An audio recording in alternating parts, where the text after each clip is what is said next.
The Yukon Highway was empty, a long silver ribbon swallowed by winter. Sam drove with both hands tight on the wheel, the heater humming at full blast. Snow hammered the windshield, turning the world outside into a whirling blur. He had been warned not to drive this route after midnight locals called it the Bride. Esawarbute.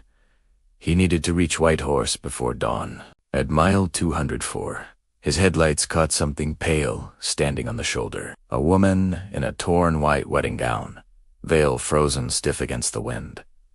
She didn't move, didn't even shiver. Sam's foot hovered over the brake, but instinct screamed, "Don't stop." He drove past slowly, glancing into the mirror. She turned her head sharply, following his car with a natural smoothness. Then a shade landed on the windshield. Sam jolted. The bride clung to the glass, her skin icy blue, eyes cloudy like shattered ice. Frost spiderwebbed across the windshield from her hands. She leaned forward and breathed. Instead of fogging, her breath carved letters into the glass, as if freezing it from the outside. Let me in.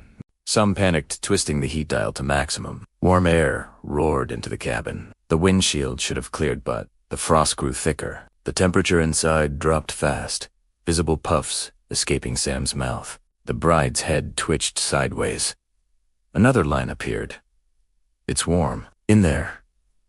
Sam slammed the brakes, skidding on the ice. The body slid off the windshield, but the passenger door clicked. Unlocked. Slowly, impossibly. The door opened on its own. A gust of freezing air swept inside. Sam grabbed a handle and tried to force it shut, but something was pushing back. A hand, stiff and white as carved marble, curled around the doorframe. The bride's voice drifted inside, whispering like wind through a graveyard. "I only need a moment of warmth. Then you can take my place out here."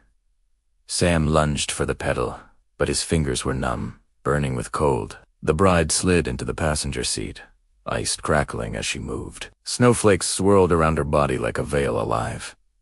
She reached out and touched his cheek. Everything went silent. By morning, search crews found Sam's car idling on the roadside. Doors wide open, engine warm, but the driver's seat held only a thin layer of frost shaped exactly like a person sitting, and a trail of fresh footprints leading into the endless, frozen wilderness.